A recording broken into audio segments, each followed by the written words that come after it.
Wifi है वो कर अच्छा, ले, क्योंकि मैं भी वाईफाई यूज नहीं करता लाल आपके पास में है क्या? हूँ। नहीं, लाल के पास तो वही नहीं है, लैपटॉप नहीं है। किसका नेटवर्क अच्छा है जो रिकॉर्ड कर सकता है?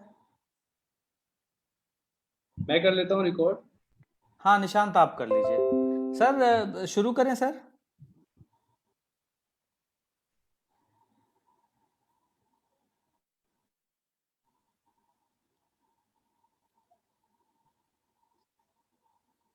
आईजी सर, हम लोग शुरू शुरू करें सेशन?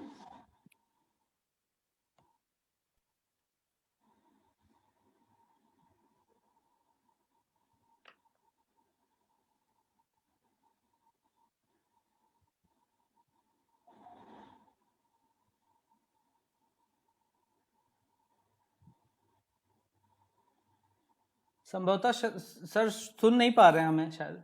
हेलो।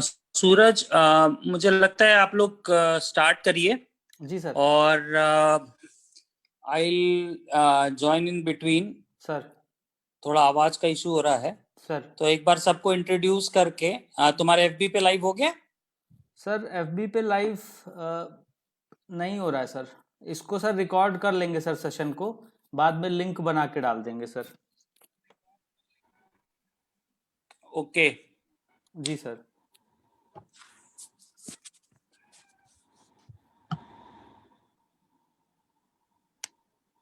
तो आप लोग स्टार्ट करिए, I again join you back. Sir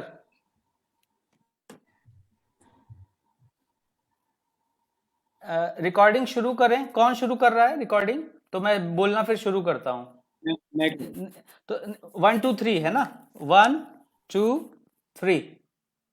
नमस्कार दोस्तों, आप सभी का स्वागत है इस सेशन में, जिसमें हमने आपको वायदा किया था कि हिंदी माध्यम के छात्रों के लिए विशेष तौर पे हम एक सत्र आयोजित करेंगे। और साल दर साल हिंदी माध्यम के छात्रों की अंतिम चयन सूची में गिरती हुई संख्या एक चिंता का द्योतक है। और इस चिंता को ही, इस वाजिब जो हमारा कंसर्न है, इसको एड्रेस करने के लिए हमारे एक सिविल सेवकों का पैनल, ये हमारी टीम है। इसमें हमारे साथ में निशान जैन हैं 2015 बैच से इंडियन एडमिनिस्ट्रेटिव सर्विस में। हमारे साथ में ऊपर स्क्रीन में राइट साइड में अवध दिख रहे हैं 2016 batch Indian revenue service. Shikha दिख रहे हैं इंडियन कॉर्पोरेट लॉ सर्विस 2016 का batch. Chandrakanta 2016 batch Indian foreign service. Lal 2017 batch, ये इंडियन रेवेन्यू सर्विस जीएसटी से हैं। और हमारे साथ सुरेश जगत जुड़ चुके हैं, ये भी 2017 बैच इंडियन एडमिनिस्ट्रेटिव सर्विस से हैं। हमारे साथ इस समय विजय गुर्जर भी जुड़े दिख रहे हैं, 2018 बैच आईपीएस हैं। इस सेशन को शुरू करने से पहले मैं चाहूंगा कि सब आधे आधे मिनट का अपना एक छोटा सा इंट्रोडक्शन दे दें। निशांत, कृपया अपना इंट्रोडक्शन दें।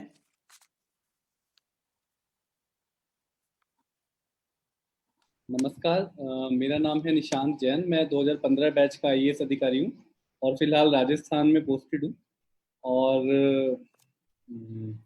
ये इनिशिएटिव जो आज लिया है आईजी सर की प्रेरणा से सूरज भाई ने, तो मुझे लगता है इससे निश्चित रूप से हाँ, साथियों को कुछ फायदा होगा। अवध।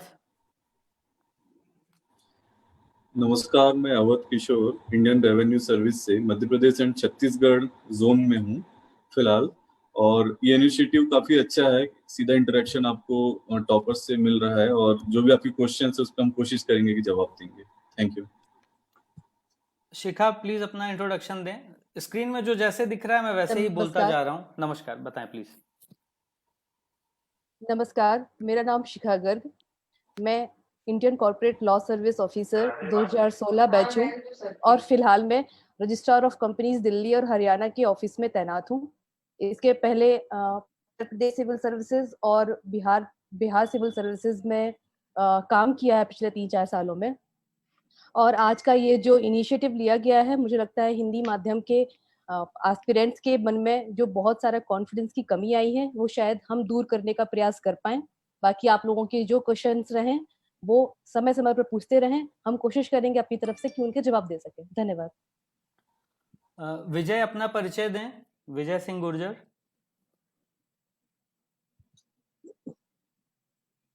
विजय, अनम्यूट कर लें अपने आप को।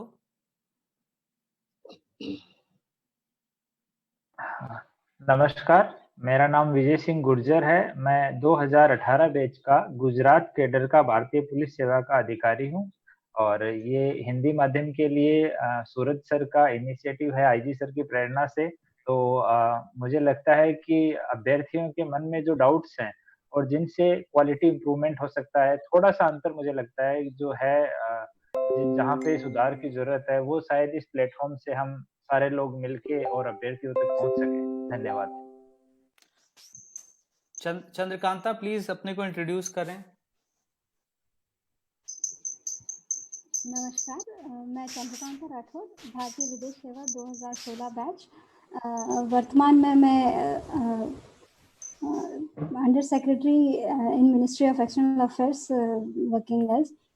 इससे पहले मैं इंडियन एम्बेसी दोहा में पोस्टेड थी as language training third secretary.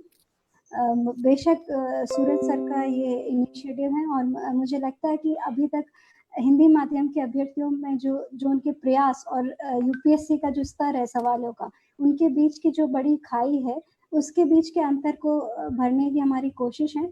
और मुझे लगता है कि कुछ हद तक हम आपके उन सवालों का जवाब देने की कोशिश करेंगे। तो सूरज सर को मैं आभार व्यक्त करती हूँ कि हमें ये उपलब्धि उन्होंने प्रदान की और कोशिश करेंगे हम कि आपके सभी सवालों का उत्तर दे पाएं। लाल, कृपया अपने को इंट्रोड्यूस करें। लाल दास।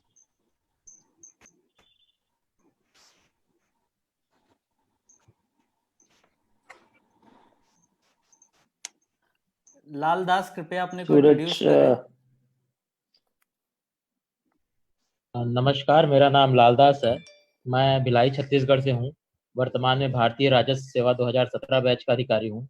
वर्तमान में मैं बिलासपुर में पदस्थ हूँ और मुझे लगता है कि हिंदी माध्यम के छात्रों के सामने जो चुनौतियाँ आती हैं वो हमारे सामने भी आई थी, तो हमने उनको कैसे पार किया उसके बारे में हम अपनी जो चीज़ें हैं कि हमने क्या किया वो आप सबसे शेयर कर सकते हैं। तो आप लोगों को अगर कोई भी तकलीफ है तो बता सकते हैं और उन तकलीफों से अगर हम गुजरे हुए हैं तो उनका समाधान हम बताने में सक्षम हो पाएंगे।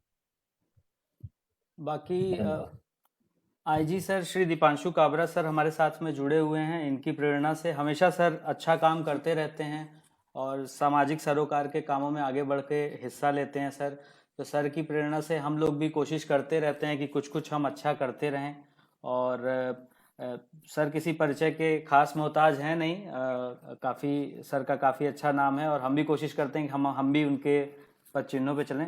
सर कृपया आप हमारे अपने आशीर्वचन जो है हमारे इस पैनल को दें, हमारा थोड़ा मोराल बूस्ट करें सर, और हिंदी माध्यम के छात्रों को काफ़ी मोराल बूस्ट होगा इसके चलते। कृपया 2 शब्द आशीर्वचन के sir. Thank you Suraj, thank you. धन्यवाद सारे पार्टिसिपेंट्स, सारे अधिकारी जो हैं उन लोगों का भी मैं धन्यवाद देता हूँ सूरज की ओर से और मेरी ओर से। और जब से हम लोग ट्विटर पे एक्टिव हैं, सोशल मीडिया में सूरज और बाकी पे भी है, काफी सारे अभ्यर्थी हम लोगों से कई सारे सवाल पूछना चाहते थे। उनके मन में काफी सारी जिज्ञासाएं हैं और मुझे लगता है कमोवेश जब हम लोग भी इस तरह की तैयारियां कर रहे थे तो हमारे मन में भी बहुत सारे इस तरह के सवाल थे।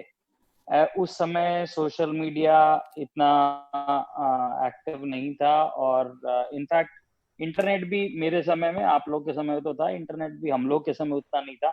तो सारा कुछ दारोमदार बुक्स पे, कोचिंग इंस्टीट्यूट पे, दोस्तों पे और ग्रुप्स में होता था। अब जब सोशल मीडिया और इतनी सारी चीजें अवेलेबल है और खासकर कोविड के बाद जब से हम लोग इस तरह के जूम मीटिंग्स या वेबिनार्स कर रहे हैं, ऐसे समय में ये वेबिनार बहुत इम्पोर्टेंट है। एक वेबिनार मेरे इनिशिएटिव पे सूरज ने इनिशियली किया था, उसमें दास और कुछ और मित्र लोग भी जुड़े थे, गुर्जर भी थे। वो बहुत अच्छा रहा, लोगों ने काफी उसको अप्रिशिएट किया और उसके बाद कई लोगों ने, हम लोगों ने उसको वेब पे भी डाला है, यूट्यूब पे भी उसके सारे लिंक्स हमने शेयर किए हैं। सूरज ने आगे अपने फेसबुक पे भी शेयर किया था और मैं ये चाहूंगा कि ये मौका बाकी लोग न गंवाएं। हम लोग ने जब ट्विटर पे और बाकी लोगों ने जब इसको शेयर किया, काफी लोगों ने ये किए कि वो लोग आज ज्वाइन करेंगे। कुछ टेक्निकल इश्यूज अगर फेसबुक को अभी लाइव करने में हो रहे हो, पर चूंकि ये रिकॉर्ड है तो मुझे लगता है कि तत्काल सूरज इसको फेसबुक पे डाल देगा और यूट्यूब पे भी, तो और लोग इसमें जुड़ पाएंगे। अभी लाइव आ रहा है सर फेसबुक जो विषय उसने आज लिया और उस चलो बहुत अच्छा है अगर लाइव हो गया है, बहुत अच्छा, बहुत बढ़िया सूरज। तो सारे लोग जो जुड़े हैं, मैं सारे अभ्यर्थियों को ये सबसे पहले कहना चाहूंगा कि आप लोग जो माध्यम लिए हैं, चाहे वो हिंदी हो या इंग्लिश हो, आप पहले क्लियर रहें कि आपको किस माध्यम को चुनना है। मोस्ट ऑफ द टाइम हम लोग कभी इस माध्यम, फिर हम कई बार कोई आकर के हमें ये कहने लग जाता है कि अरे ये तुमने सही नहीं किया, तुमने तो इसमें बहुत ज्यादा, अगर तुम परसेंटेज वाइज देखोगे तो बहुत कम लोग निकल रहे हैं, तुमने ये गलत कर लिया, तुमने इसको छोड़ देना चाहिए। और फिर कई बार आप पशोपेश में हो जाते हैं कि अब मैं क्या करूं करके। तो जो भी माध्यम है या जो भी सब्जेक्ट है, उसको आप थोड़ा समय लें, इनिशियल उसको कुछ लोगों से बात कर लें, अपना एक स्वॉट एनालिसिस करें। मैं सूरज को, ये अपने जिले में तब भी इसके कई चीजों की स्वॉट एनालिसिस कराता हूँ। स्वॉट एनालिसिस मैं इंग्लिश में बोल दूं तो भी स्ट्रेंथ, हमारे वीकनेसेस, हमारे अपॉर्चुनिटीज और हमारे थ्रेट्स। तो हर आदमी ने एक अपना एनालिसिस करना चाहिए कि क्या मैं किस इसमें स्ट्रांग हूँ, मैं किस इसमें वीक हूँ, और मैं कैसे क्या चैलेंज ले सकता हूँ, क्या मेरे थ्रेट्स हो सकते हैं, मैं कहाँ गड़बड़ाऊंगा और मैं कैसे इसको अपॉर्चुनिटीज को ले सकता हूँ। तो ये जब भी आप स्टार्ट करेंगे तो आप अपना स्वॉट एनालिसिस करेंगे तो आपको समझ में आएगा कि कौन सा माध्यम मेरे लिए बहुत अच्छा है। दूसरा, जब आप माध्यम चुन लेते हैं, चूंकि आज हम लोग हिंदी माध्यम के लिए हैं तो हम बाकी माध्यमों की बातें कम करें, पर फिर उसके बाद में है कि अब हम कौन सा सब्जेक्ट चुने, कौन सा विषय लें। अब जिस विषय पर हम लिखें और वो उस विषय पर हमें अच्छे मार्क्स मिल पाए। विषय चुनना बहुत इंपॉर्टेंट है। हम लोग ने पिछले वक्त भी इस पर डिलिब्रेशंस किए थे, और विषय कई बार ट्रेंडिंग हो सकते हैं। जैसे मैं केमिकल इंजीनियर था और आप में से कई सारे ऐसे लोग हैं जिन्होंने पढ़ाई किसी दूसरे सब्जेक्ट में की है, लेकिन जब वो लोग ने यूपीएससी अपीयर किया तो आपने कुछ एक दूसरा विषय ले लिया। वो विषय लेने के कारण ये भी हो सकते हैं कि आपका उस विषय में इंटरेस्ट था। जैसे मैंने पब्लिक एडमिनिस्ट्रेशन और ज्योग्राफी लिया था, तो पब्लिक एडमिनिस्ट्रेशन में मेरा इंटरेस्ट था, और जब मैं अपने उसके सिलेबस किया, उसमें सिलेबस को देखा, तो सिलेबस में लगा कि मुझे इसमें से अगर 10-12 चैप्टर्स थे तो 6-8 चैप्टर्स तो मेरे कहीं ना कहीं पढ़े हुए थे, और बाकी को 6 को मैं अटेम्प्ट करता, तो मुझे ये, मैं इसको अच्छे से सॉल्व करूंगा, मेरे इसमें इंटरेस्ट जागृत हो रहा है, मैं उसको पढ़ने में मेरी जिज्ञासाएं हैं, मैं उसको पढ़ने की जिज्ञासा है, ये मैं सोचता रहा। तो ऐसे ही आपको अपना इंटरेस्ट किस सब्जेक्ट में है वो करना है। साथ ही साथ करंट ट्रेंड में वो सब्जेक्ट कैसा चल रहा है, क्या उस सब्जेक्ट पे लोगों को अच्छे मार्क्स मिल रहे हैं, और किस तरह के लोग पास हो रहे हैं, किस तरह के मार्क्स आ रहे हैं, स्केलिंग के बाद मार्क्स कितने हो रहे हैं, ये आपको आजकल तो बहुत सारा चीजें सारी ओपन है, तो आपको बहुत सारी चीजें उस सब्जेक्ट के बारे में पता लग जाती है। और जब आपको सब्जेक्ट्स हो गए हैं तो आप अपने जैसे सूरज और ऐसे बहुत सारे अफसर्स हैं जिन्होंने नेट पे बहुत सारी डिटेल्स डाली हुई हैं, या ऑनलाइन अपने कई लोगों के नोट्स हैं, कई टीचर्स हैं, कई कोचिंग इंस्टीट्यूट्स हैं जिनके हैं, तो आप उनमें से किसी को ज्वाइन कर सकते हैं। अगर आप कहीं दूर हैं, नहीं ज्वाइन कर सकते, तो ऑनलाइन बहुत सारी चीजें हैं, बहुत सारी बुक्स हैं, उन सारे बुक्स को लेकर के आप अपनी पढ़ाई शुरू करें। और जब आप इसको करने लगते हैं तो आप ये मान करके चलिए कि कई सारे ऐसे लोग भी होते हैं जो हर आदमी अपने जो व्यूज हैं उसको रखने के लिए, तो ऐसा कई लोग आपके जब आप इस पढ़ाई के थ्रू और इसके थ्रू जब जाएंगे तो बहुत सारे लोग आपके पास आएंगे, आपको नई नई तरह की बातें करेंगे, कोई सुझाव देंगे। तो मैं उन पे ये कहना चाहूंगा कि एक बार जब आप क्लियर हो गए हैं, आपने कुछ तय कर लिया, तो फिर उसको एक पूरा समय दीजिए उस पर काम करने का। हम लोग पिछले डिस्कस कर रहे थे, आई डोंट नो गुर्जर थे या कौन, किसी ने कहा कि साहब किसी ने पाली एक लैंग्वेज लेकर के किया था, किसी ने हिंदी में बहुत अच्छा किया था। तो मुझे लगता है कि कई बार ऐसे कई सब्जेक्ट्स आपको बहुत अच्छा क्लिक करके आपको बहुत अच्छा रिजल्ट देते हैं। और मैं आप सभी लोग, बहुत सारे लोग यहाँ पर हैं और खासकर सब यंग है। मुझे तो बहुत समय हो गया और मुझे लगता है जब भी कोई मुझे ऐसा कहता है कि सर आप कुछ बताएं सिविल सर्विस पे, तो मैं कहता हूँ कि सब ये आप लोग यंग लोगों से पूछो, हम तो बुढ़ापे और सर्विस के उस समय पे आ गए। 23 साल की नौकरी हो गई। 95 में मैंने 96 में एग्जाम दिया था, तो काफी लंबा, काफी पानी गुजर गया है। तो सब लोगों को बेस्ट ये होगा कि आप लोग जो पूरे पैनलिस्ट हैं आज इसमें, उन लोगों को सुने, उनके तजुर्बे, वो लोग बहुत सब यंग हैं, 15, 16, 17, 18, 19 इन सालों के हैं। तो वो सबसे लेटेस्ट इंफॉर्मेशन रख रहे हैं। पर यस, कोई भी इस तरह का फंक्शन होता है तो उसके लिए जरूरी होता है कोई एक चीफ गेस्ट हो। और सूरज का भी ये जरूरी था कि आईजी साहब को थोड़ा सा मस्का लगा करके करे। तो आज उसने मुझे सुबह, वैसे 2 दिन पहले भी, फिर आज चढ़ा उड़ा करके, और जैसे अभी बता रहा था मेरे बारे में, मेरी तारीफ कर रहा था। तो ये मैंने अपना काम निभा लिया है। और सारे जो लोग आज जुड़े हुए हैं, अब बाकी लोगों को, अवध को, निशांत को, शिखा को, लाल को, विजय को, चंद्रकांता है, इन लोगों को आप लोग सुनिए। और सुरेश है और सूरज है, आप लोग मुझे लगता है वो सही लोग हैं, जिनको, जो लोग आपको आगे सारी एडवाइस देंगे।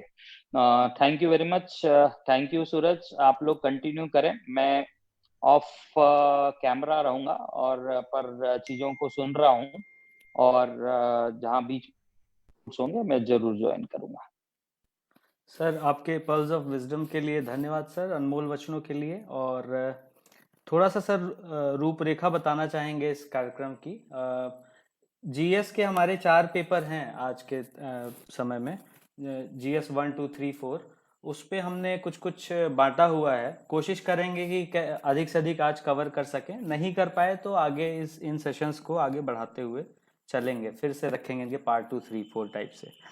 और आगे हमारी ये भी कार्य योजना है कि ऑप्शनल सब्जेक्ट्स पे भी बात करें। हालांकि जब हिंदी माध्यम की बात आती है तो ये किसी से छिपा नहीं है कि हिंदी माध्यम के अभ्यर्थियों के लिए कुछ खास 3-4 विषय ही हैं जो चयन, मतलब जो अंक थोड़ा अर्जित करवा सकते हैं। जैसे हिंदी साहित्य हुआ, इतिहास हुआ, दर्शन शास्त्र हुआ।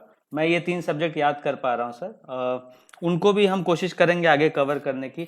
हम ये भी कोशिश करेंगे कि हम ऐसे वगैरह पे भी बात कर सकें कि कैसे अधिक से अधिक अंक ऐसे वगैरह में अपनी लेखन कला कौशल को सुधार करके अर्जित किया जा सके। आगे आने वाले सत्रों में हम कभी व्यक्तित्व परीक्षण, इंटरव्यू, पर्सनालिटी असेसमेंट पे भी बात करना चाहेंगे।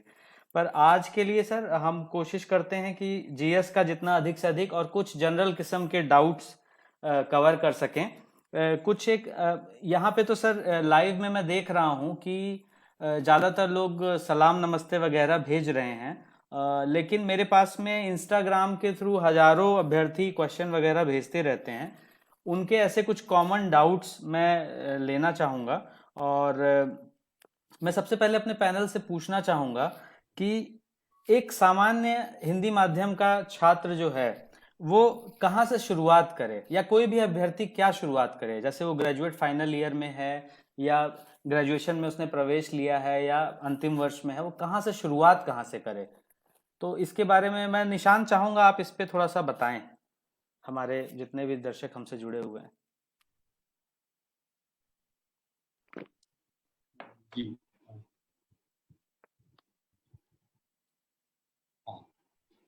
सुन पा रहे हैं हम लोग? धन्यवाद सूरज। जहाँ तक शुरुआत करने की बात है तो सबसे पहला सवाल हम सबका यही होता है कि कहाँ से शुरुआत करें। मैं ये कहूँगा कि ग्रेजुएशन फाइनल ईयर में आप हैं और अभी अगर आप अखबार नहीं पढ़ते हैं तो सबसे पहले अखबार पढ़ना शुरू कर दें। एक मंथली मैगजीन आप कोई भी, जो अभी मुझे लगता है 2 मैगजीन अच्छी चल रही हैं, एक तो दृष्टि की मैगजीन है और एक विजन की मैगजीन है। इन दोनों में से कोई एक मैगजीन, साथ में योजना जो भारत सरकार की पत्रिका है, उसको पढ़ना शुरू कर दें हर महीने। उसके अलावा बेसिक्स को मजबूत करने के लिए 9वीं से 12वीं की एनसीईआरटी की सामाजिक विज्ञान की किताबें, सामाजिक विज्ञान का मतलब है हिस्ट्री, पॉलिटी और ज्योग्राफी और इकोनॉमिक्स। तो इनकी किताब आप पढ़ लें और उसके बाद फिर यहाँ से आप इस तरह से शुरुआत करें और एक बुक लिस्ट यहाँ पे बता दी जाएगी। वैसे आप लोगों को पहले भी कई लोगों को जानकारी है, तो वो बुक लिस्ट किस विषय पे क्या किताब पढ़नी है अभी आपको डिटेल में जीएस का चारों पेपर का बताया भी जाएगा। तो उन सब किताबों को एक एक खरीद लें, हर सेगमेंट की एक किताब लें और उसको अच्छे से तैयार कर लें। वो प्री और मेंस दोनों में ही आपके काम आए। इंटरव्यू की तैयारी के बारे में अभी बिल्कुल ना सोचें, शुरुआत में केवल प्री और मेंस की तैयारी करें। इंटरव्यू जब आपकी मेंस हो जाएगा उसके बाद आप इंटरव्यू की तैयारी करने के लिए पर्याप्त समय मिलेगा। तो इस तरह से शुरुआत मेरे हिसाब से की जा सकती है। बाकी विजय अगर कुछ बताना चाहें शुरुआत के लिए तो मैं आपसे कहूँगा कि विजय। बहुत ही अच्छा है निशांत, आपने जो बताया एकदम सही। कोई भी नया अभ्यर्थी, क्योंकि मुझे याद है कि जब मैं तैयारी शुरू कर रहा था तो मुझे 2-3-4 साल तो मेरे इसी में वेस्ट हो गए कि मतलब कहाँ से पढ़ें, क्या पढ़ें, क्यों पढ़ें, कैसे पढ़ें। ये सब बहुत, हालांकि बहुत बेसिक प्रश्न है, लेकिन अमूमन ये बहुत समय जाया करते हैं, खासकर ऐसे अभ्यर्थियों का जिनके बैकग्राउंड नहीं है या जिनको इस तरह का सुलभ मार्गदर्शन उपलब्ध नहीं है। तो अभी टेक्नोलॉजी वगैरह का हम लोग सहारा लेकर के काफ़ी कोशिश कर रहे हैं अभ्यर्थियों को गाइड करने की। इसमें मैं एक छोटा सा पॉइंट जोड़ना चाहूँगा कि टेक्नोलॉजी का जब हम बोल रहे हैं, सहारा ले रहे हैं, तो आज जैसे हम सभी के पास में तमाम हमने प्रोफाइल्स बना रखे हैं, गूगल वगैरह है ही अपना। तो जितना भी यूपीएससी का सिलेबस है वो पॉइंट उसको टॉपिक के तौर पे, मतलब जैसे मैं खासकर ऐसे लोगों की बात करता हूं जिनके पास समय की थोड़ा कमी रहती है, जैसे जो जॉब वगैरह में रहते हैं। मैं अपना पर्सनल तजुर्बा बताता हूं, हमेशा से जॉब में था, इवन पार्ट टाइम जॉब्स में भी नहीं, फुल टाइम जॉब्स में। तो कोशिश करें कि आप, मतलब क्या यूपीएससी प्रशासक चाहिए उसको, पंडित ज्ञानी, बहुत लोग क्या करते हैं, एक एक विषय पे 3-3 4-4 किताबें पढ़ते चले जाते हैं। उसकी कोई सीमा नहीं है, उसका कोई अंत नहीं है। तो आपको टॉपिक मिला हुआ है, आपको सबसे पहले ये पता करना पड़ेगा कि आप किसकी तैयारी कर रहे हैं। यूपीएससी सिविल सर्विस एग्जामिनेशन, ठीक है, तो यूपीएससी सिविल सर्विस एग्जामिनेशन में यूपीएससी क्या चाहता है, आपको कितना नॉलेज चाहता है, किन किन टॉपिक्स, उसको टॉपिक्स को पढ़ें, आप किताबों को नहीं पढ़ें। अगर डिजास्टर मैनेजमेंट दिया हुआ है तो डिजास्टर मैनेजमेंट पे फोकस होकर पढ़ें, कोई बहुत बड़ा ग्रंथ ना खरीद लें। अगर टेक्टोनिक प्लेट्स के बारे में दिया है तो कहने का मतलब समझें कि बिल्कुल विशेष होकर के, बिल्कुल केंद्रित होकर पढ़ें। तो आप अपना सिलेबस जो यूपीएससी का होता है उसको अपनी टेबल पे चिपका लें, सामने मैं दीवार पे चिपका लेता था और एक एक पॉइंट को जितना मैं एक्सप्लोर कर सकता था उसको करके मैंने नोट्स बनाए थे। बाकी विजय, सबसे लेटेस्ट बैच के विजय सिंह गुर्जर हैं यहाँ पे हमारे साथ जुड़े हुए, निशान ने जैसा बोला। विजय बताना चाहेंगे कुछ इस बारे में? जी सर, एक दो चीजें हैं जो मैं ऐड करना चाहूंगा इसमें। एक तो है सर कि टेक्नोलॉजी का एक नुकसान ये हो रहा है अभी कि बच्चों के सामने शायद 100 से सैकड़ों की संख्या में टॉपर्स की स्ट्रेटेजी अवेलेबल होती है, तो वो समझ नहीं पाते हैं इनिशियली कि कौन सी बुक खरीदें, किन बुक से पढ़ें। तो कुछ बेसिक बुक हैं जो लगभग सबकी कॉमन है, जैसा निशांत सर ने बताया, सूरज सर ने बताया कि एनसीईआरटी की बुक्स हैं।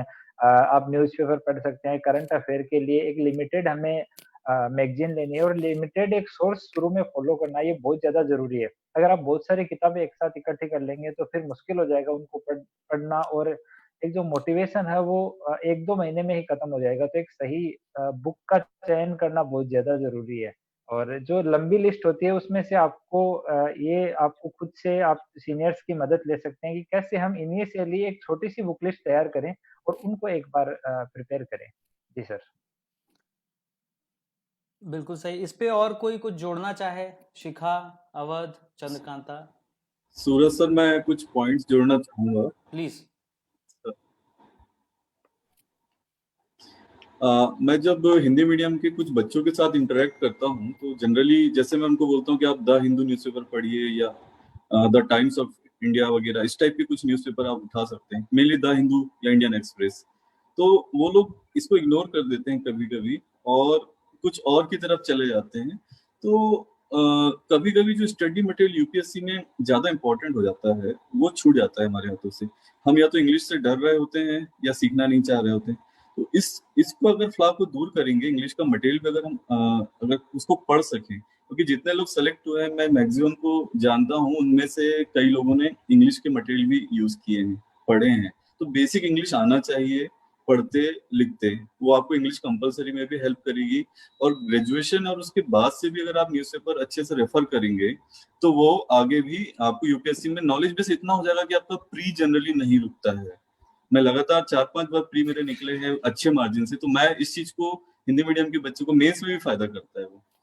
तो ये न्यूज़पेपर का जो निशान सर ने और बाकी लोगों ने बोला वो मुझे काफी अच्छा लगा कि वो ग्रेजुएशन और उसके बाद काफी अच्छे से पढ़ते रहना चाहिए, हर दिन 1 घंटे एक नियम बना के। बिल्कुल सही। इसके अलावा कोई और बताना चाहे, क्योंकि ये प्रश्न भी बहुत से स्टूडेंट्स पूछते हैं बार बार, खासकर अपनी हिंदी मतलब हिंदी माध्यम के जो छात्र होते हैं वो अंग्रेजी में बहुत सहज नहीं हैं, तो ऐसे छात्र जो दोनों भाषाओं में सहज हैं उनके लिए तो फिर भी ऑप्शन है। जैसे मैं स्वयं भी द हिंदू और इंडियन एक्सप्रेस वगैरह पढ़ता था, लेकिन ऐसे छात्र जो किसी भी तरह से मतलब उन्होंने इस कदर तैयारी तो कर ली है कि वो एक जो कंपलसरी इंग्लिश का पेपर है वो किसी तरह निकाल ले जाएंगे, लेकिन फिर भी रोजाना बेसिस पे वो अंग्रेजी से दो चार होना नहीं चाहते, उनके लिए कोई ऐसा स्टैंडर्ड मटेरियल विजन और दृष्टि के अलावा कोई और मटेरियल जो सुझाना चाहें, या यही इस समय बेस्ट चल रहा है? 2018 की स्थिति में क्या है विजय, बताएंगे थोड़ा?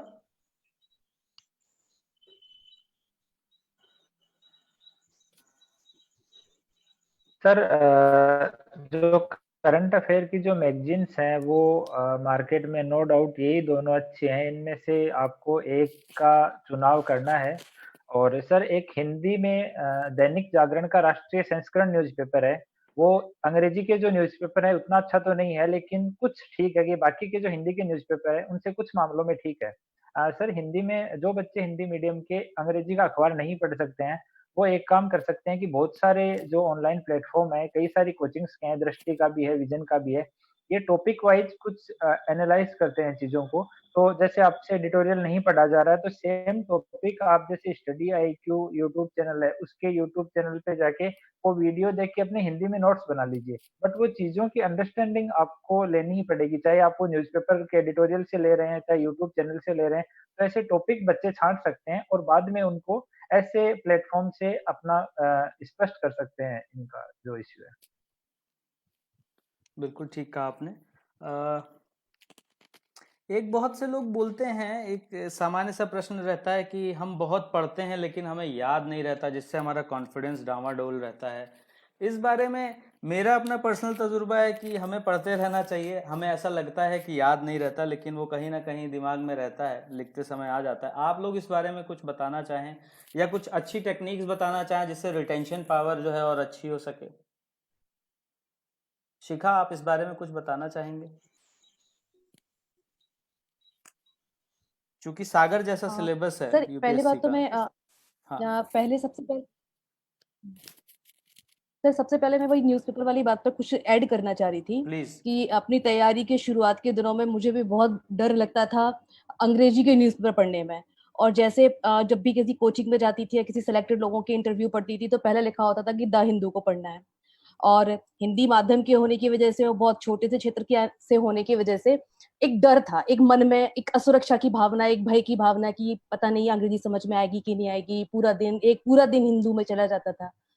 तो समय के साथ साथ एक टेक्निक जैसे विकसित हुई या करी मैंने कि पेपर मंगाना शुरू किया, द हिंदू खोला और अपने सिलेबस के हिसाब से कि कौन सा टॉपिक है, क्योंकि जो ऊपर जो आर्टिकल का नाम लिखा होता है वो ऐसे इंग्लिश में रहता है कि समझ में आता है कि ये किस चीज पर है, उसको टिक मार्क करते गए। जब हम टिक मार्क कर रहे होते हैं 10-15 मिनट में पूरा पेपर टिक मार्क हो गया, तो हमारे दिमाग में एक पिक्चर क्लियर रहती है कि अच्छा आज का पेपर में ये मेन चीजों पर बात करी गई है।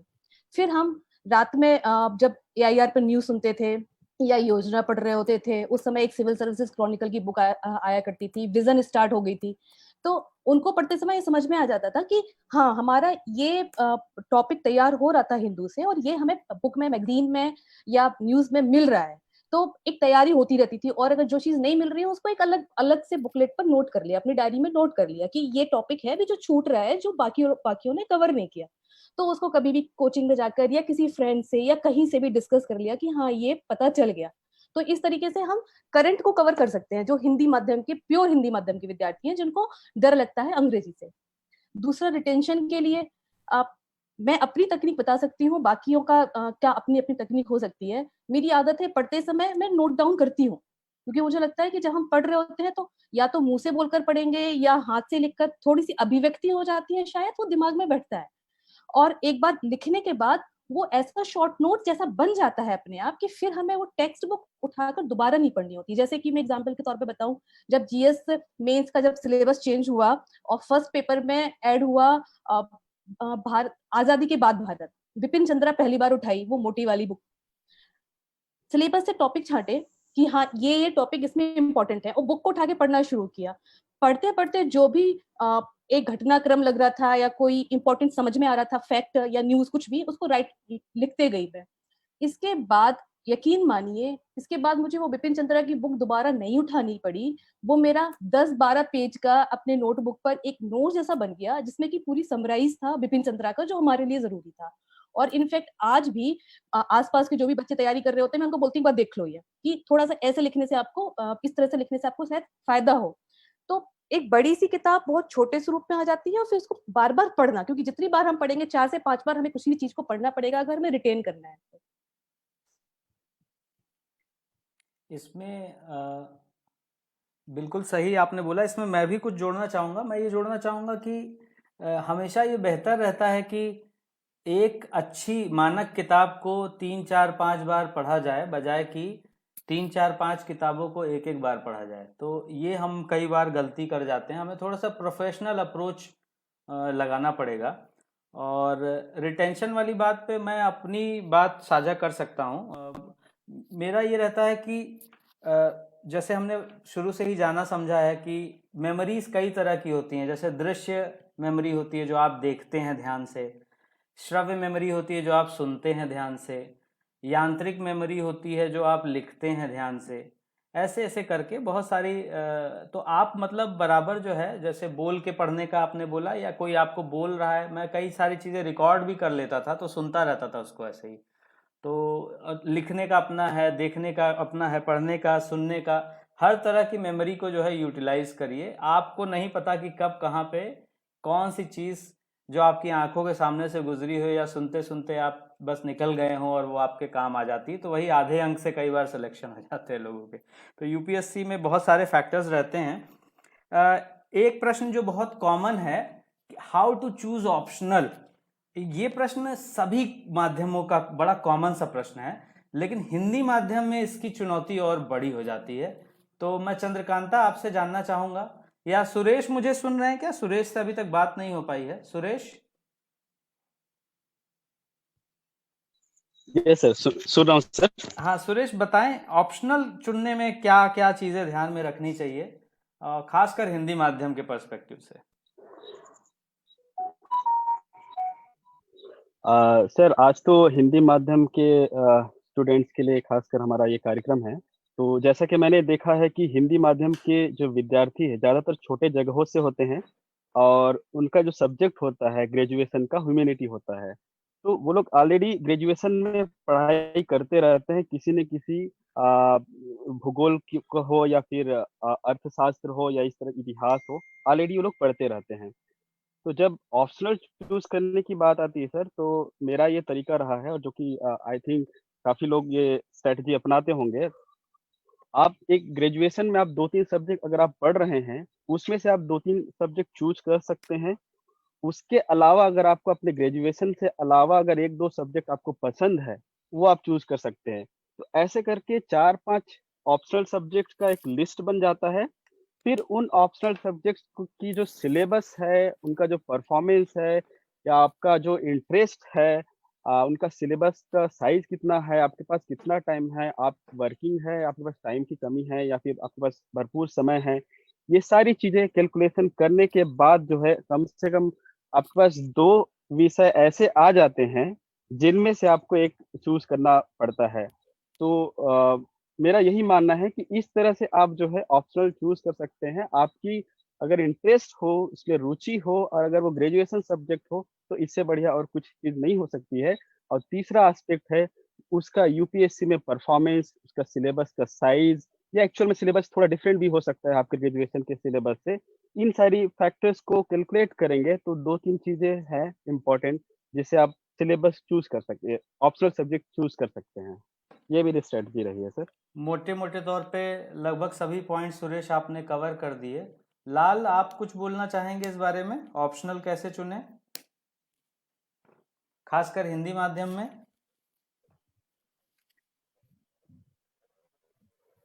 सर ऑप्शनल का तो वैसे सुरेश भाई ने सारा बताया ही है। बाकी मेरा एक आज के समय में क्योंकि 2013 से नया पैटर्न आया हुआ है, तो आपके पास कहना चाहिए कि 6 पुराने साल के पेपर्स हैं। तो पुराने साल के पेपर्स को भी जरूर देखें और अपनी रुचि को देखें और क्वेश्चंस कैसे आते हैं। कोई भी एक टॉपिक, जैसे आप 2-3 सब्जेक्ट पे अटक गए हैं कि आपको इन्हीं 2-3 सब्जेक्ट में से लेना है, तो उसका हर एक सब्जेक्ट का एक एक टॉपिक पढ़ लें और उस टॉपिक से संबंधित जो भी प्रश्न आए हैं पिछले सालों में, उसको एक बार लिख के देख लें कि आपको रुचि आ रहा है कि नहीं, आप उसको लिख पा रहे हैं कि नहीं सही से, तो उसमें से आप ले सकते हैं। वैसे तो सीमित ही है हिंदी माध्यम में कि कई ऐसे विषय होते हैं जिनमें आप नहीं लिख सकते हिंदी में उसको। तो भी आपको अगर 2-3 विषय में डाउट है, जैसे मुझे हिस्ट्री, इतिहास और हिंदी साहित्य में था कि मैं कौन सा लूँ, तो फिर मैंने यही किया था कि दोनों के टॉपिक्स पढ़े, 2-2 4-4, और दोनों के आंसर्स लिख के देखे। फिर बाद में अंतिम में आया कि नहीं, मुझे इतिहास ज़्यादा सही लग रहा है और मैंने इतिहास को रखा। तो इस हिसाब से भी कर सकते हैं अगर अंत में आपको 2 विषय में चयन में दिक्कत हो रही है तो। जी सर। बिल्कुल सही। मुझे लगता है सुरेश और लाल ने कमोबेश सब कुछ कवर कर दिया है इस पे। तो अब इस बंजर भूमि पे और हम खेती नहीं करेंगे। दूसरा, मैंने एक चीज़ देखी है, बच्चों के अभ्यर्थियों के बहुत सारे डाउट्स रहते हैं। बहुत सारे डाउट्स ऐसे होते हैं जो बिल्कुल निराधार किस्म के, अनर्गल किस्म के डाउट्स रहते हैं।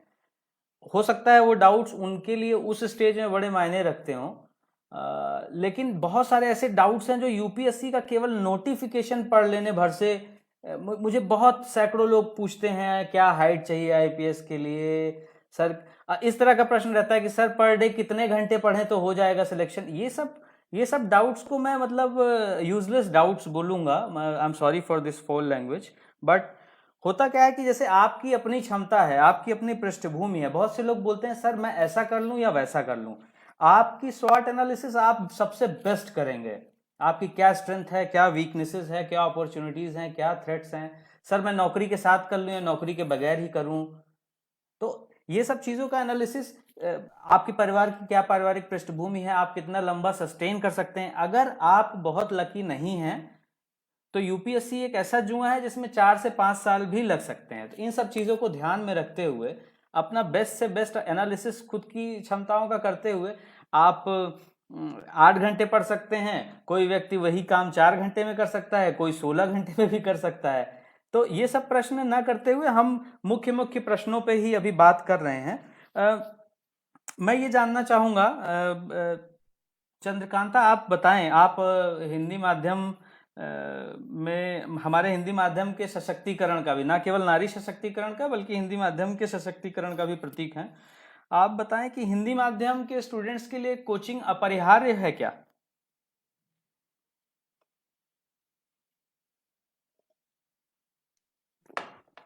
सूरज सर, मुझे कभी नहीं लगा कि कोचिंग बहुत ज़रूरी है आपके सिलेक्शन के लिए। बेशक मैंने मेरा जो ऑप्शनल था दर्शन शास्त्र, उसके लिए मैंने कोचिंग ज्वाइन किया था। काफ़ी हद तक मेरे लिए वो लाभदायक भी रहा, और लेकिन उसके बाद मुझे लगा जनरल स्टडीज़ में कोचिंग का मेरा अनुभव बेहतर नहीं रहा। उसे मैंने ज्वाइन किया, नाम नहीं लेना चाहूँगी किसी भी कोचिंग का, ज्वाइन किया, लेकिन कुछ वक्त के बाद मुझे लगा कि इससे बेहतर तैयारी मैं खुद अपने तरीके से कर सकती हूँ। और जितना जैसे कि हमने इससे पहले डिस्कशन में हमारी बात हुई कि न्यूज़पेपर की भूमिका को लेके, मुझे लगता है कि अभी के दौर में अगर हम जीएस के पेपर देखें 2018 और 19 के पेपर्स देखें, तो ऐसा लगता है कि अभी न्यूज़पेपर का रेलेवेंस उतना ज़्यादा है कि अगर आप एक बेसिक बुक उठा करके और उस पर अपना बेसिक स्ट्रॉन्ग कर सकते हैं, उसके बाद न्यूज़पेपर पे के ओरिएंटेड अगर अपनी स्टडीज़ करते हैं, साथ साथ में आप कुछ न्यू टॉक शोज़ को कवर करिए, अगर राज्यसभा चैनल वगैरह को फॉलो कर रहे हैं, तो आई थिंक वो काफ़ी हो जाता है आपकी जीएस स्टडीज़ को कवर करने के लिए। आप बेशक अपनी सेल्फ स्टडीज़ के साथ में और इसमें अच्छे मार्क्स पा सकते हैं। तो ये मेरा व्यक्तिगत अनुभव था। कोचिंग कहीं न कहीं हिंदी माध्यम के लिए मुझे नहीं लगा कि बहुत लाभदायक है। मुझे हमेशा लगता है कि जब भी आप जाते हैं आप एक भीड़ का हिस्सा बन जाते हैं जहाँ पर आपके डाउट्स भी इतने इस तरह से क्लियर नहीं होते। अभी हाल के तारीख स्थिति में देखें तो इतने सारे संसाधन हमारे पास उपलब्ध है इंटरनेट पर, और कई ऑनलाइन प्लेटफॉर्म्स है जहाँ पर आपके सारी शंकाओं का समाधान हो सकता है। तो ऐसी परिस्थितियों में कोचिंग कहीं ना कहीं गैर जरूरी लगती है मुझे। तो ये मेरा व्यक्तिगत विचार है।